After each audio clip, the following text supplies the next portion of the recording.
Donc, merci. Je vais effectivement parler de Sophie Germain et surtout de son apport au théorème de Fermat. Donc, ce que je vais dire, ça va évidemment rester qu'un aperçu de ce qu'elle a fait, mais je vais essayer d'en donner le plus possible. Donc, je vais d'abord parler du théorème de Fermat lui-même, donc ce qu'on appelle le grand théorème de Fermat. Donc, essayer de rappeler un peu les dates clés de ce théorème et de dire ce qui était connu à l'époque de Sophie Germain. Donc, essayer surtout de rappeler ça, de savoir ce qui avait été fait, donc les travaux qui avaient été faits avant son arrivée. Et ensuite, je parlerai d'abord de Sophie Germain et Fermat dans les mathématiques classiquement, donc ce qui était connu classiquement et surtout donc rapporté par Legendre de ses travaux.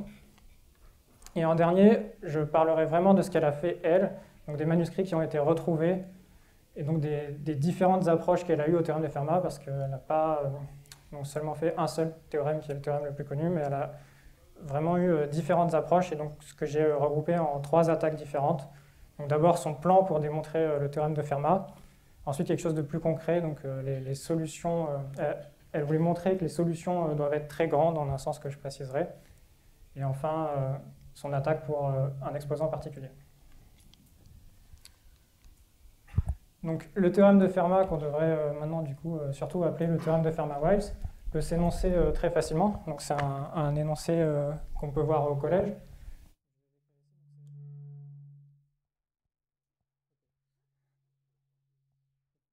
Alors, bon, je vais pas l'écrire au tableau.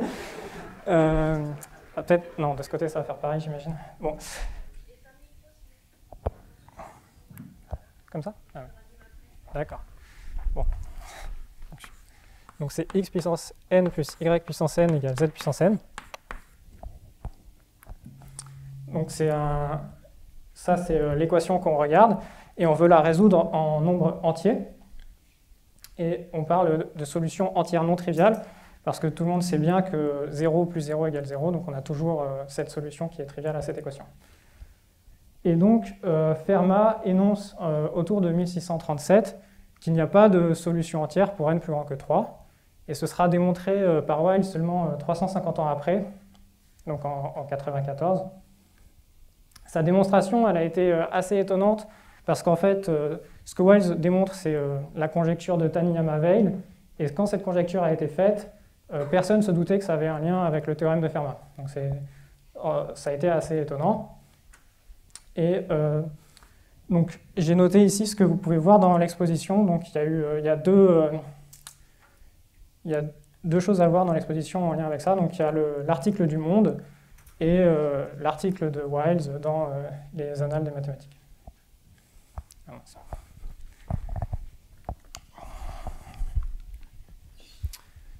Donc, je vais d'abord rappeler ce qu'on savait sur Fermat à l'époque de Sophie Germain, assez rapidement. Donc, pour n égale 2, l'équation est connue depuis l'Antiquité, on connaît les solutions. En fait, si on prend n égale 2, donc on a x au carré plus y au carré égale z au carré, et là, tout le monde reconnaît le théorème de Pythagore. Donc, on avait ce lien avec la géométrie qui a fait que, déjà dès Euclide, on connaissait les formules pour obtenir toutes les solutions à cette équation, qu'on appelle les triplés pythagoriciens. Donc les formules, on les a là, elles sont ce qu'elles sont, mais je ne vais pas les commenter spécialement.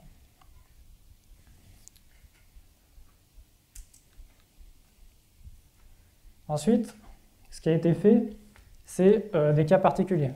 Donc Fermat, évidemment, disait avoir la démonstration du cas général, mais ce qu'on sait qu'il a vraiment fait, c'est le cas n égale 4, donc en exposant 4 là-bas, par une technique qu'on appelle maintenant de descente infinie.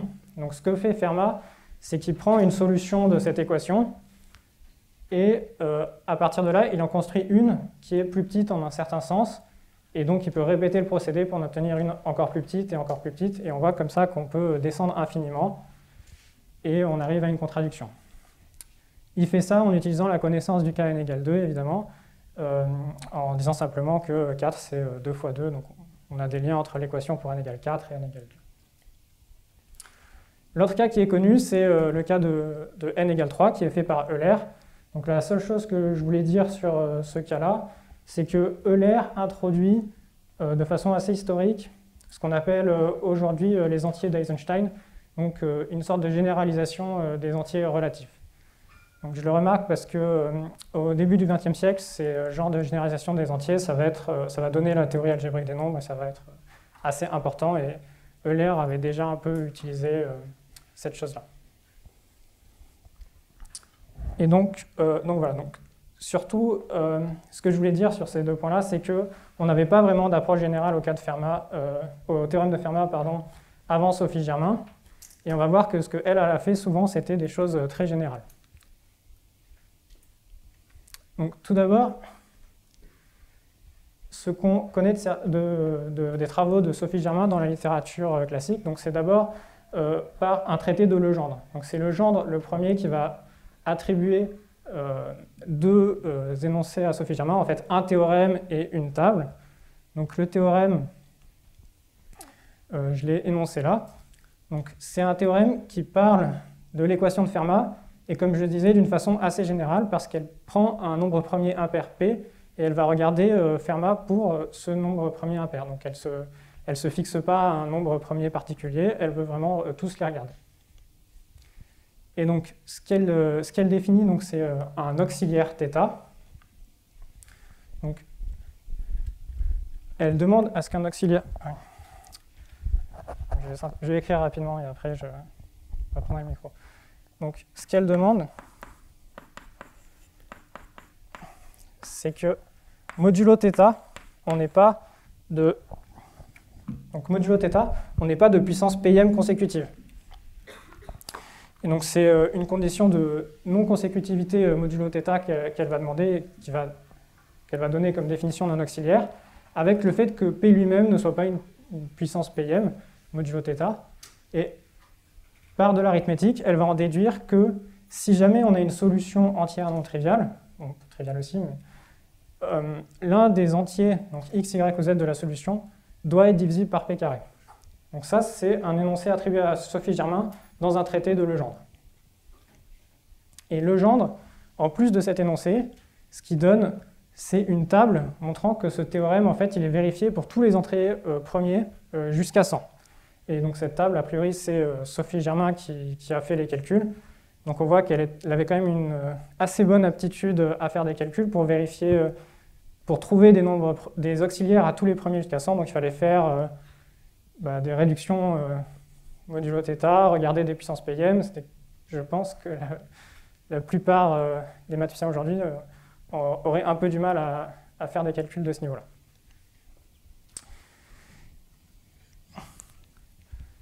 Ce que l'on trouve aussi, et par exemple, ce que moi j'ai connu dans mon cursus mathématique, quand j'étais étudiant, c'est la définition de nombre premier de Sophie Germain. Donc un nombre premier de Sophie Germain, c'est un nombre premier dont 2p plus 1 est aussi premier. Et en fait, dans ce cas-là, c'est automatique que c'est un auxiliaire, et donc que le théorème qu'on a vu avant s'applique. Mais ce qu'on trouve le plus souvent, c'est le corollaire, donc dit comme ça. Ce n'est pas la divisibilité par p carré que j'ai montré précédemment, dans le théorème précédent, mais simplement de la divisibilité par p. Les nombres premiers de Sophie Germain, donc je crois que l'exposé de Vanessa va en reparler beaucoup, ça va beaucoup plus être l'objet de son exposé. La seule chose dont je veux dire, c'est que c'est aujourd'hui une conjecture encore ouverte, qu'il en existe une infinité. Donc c'est un problème compliqué et qui a priori a de l'intérêt.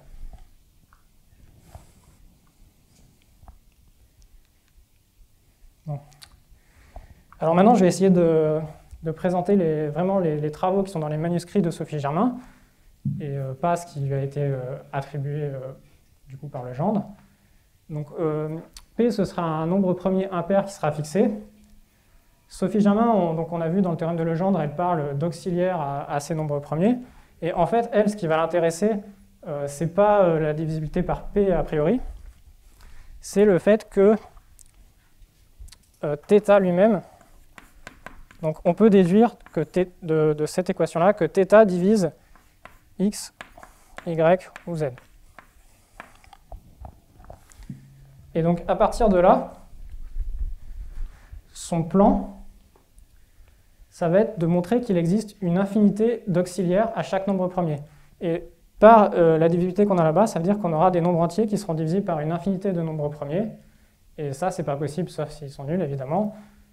Et donc, on aura obtenu le théorème de Fermat de cette façon-là. Donc, c'est ça son plan à la base.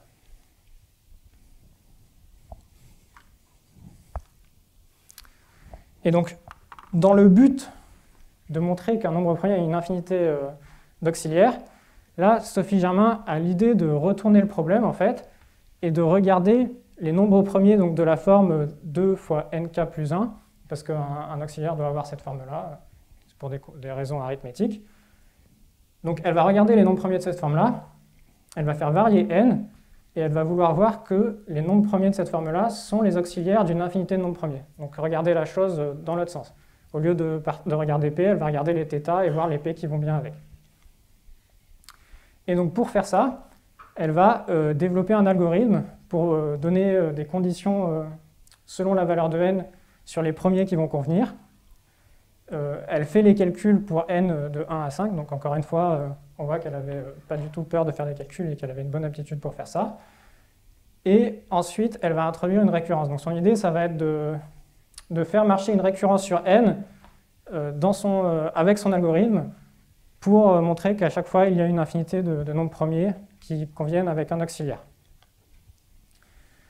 Elle ne va pas arriver à aller au bout de ce plan. Elle n'y arrive pas à montrer qu'il y a une infinité, mais 60 ans plus tard, donc dans les travaux de Wendt, on voit que son intuition était bonne, c'est-à-dire qu'on a bien une infinité de nombres premiers pour chaque auxiliaire. Il y a quand même une autre difficulté dans son plan, mais évidemment elle y avait pensé, c'est que même si elle montre qu'il y a pour chaque auxiliaire une infinité de nombres premiers, ce qu'elle voulait montrer en fait c'était plus fort, c'est qu'il y a une sorte d'uniformité des premiers qui conviennent pour un auxiliaire donné. C'est-à-dire que quand on change le n, les premiers qui conviennent ne changent pas trop, de manière à ce qu'on puisse revenir à notre question de départ, qui était de savoir si un nombre premier avait une infinité d'auxiliaires. Donc ça, il s'avère que en fait, c'est faux.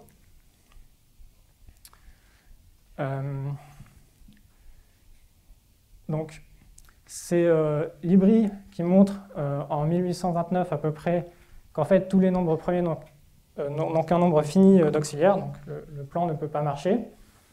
Ce qu'elle montre dans une lettre à Legendre, c'est que déjà, ça ne marche pas pour p égale 3, donc elle arrive à démontrer que les seuls auxiliaires sont 7 et 13. Et ce qui est assez remarquable dans cette lettre à Legendre, c'est qu'elle dit hier, bon, je ne sais plus la formulation exacte, mais elle dit hier, donc Legendre lui a dit qu'en fait, ça ne marchait pas pour p égale 3, et dans la nuit, elle fait la démonstration. Donc, elle lui envoie une lettre le lendemain en lui disant qu'elle a montré que, en fait, effectivement, pour p égale 3, les seuls auxiliaires possibles sont 7 et 13. Donc tout ça, c'est assez bien décrit donc, dans l'article de l'exposition qui est intitulé « Voici ce que j'ai trouvé » de Reinhard Lobenbacher et David Pangelet. Ah oui, donc la dernière chose que je voulais dire sur ce point-là, c'est qu'on voit qu'elle a attaqué donc, Fermat dans toute sa généralité, et elle avait conscience que même si son plan marchait, elle aurait démontré Fermat pour une infinité de nombres premiers, mais qu'elle ne pourrait pas en exhiber un seul qui convienne. Et donc ça, c'est assez atypique par rapport à l'époque, où justement les gens s'attaquaient plutôt à des cas particuliers et à connaître les choses de façon constructive, alors qu'elle avait une approche très générale et très abstraite à ce problème-là. On le voit déjà là, et ça lui posait pas de problème, au contraire, c'est vraiment ce qu'elle voulait faire.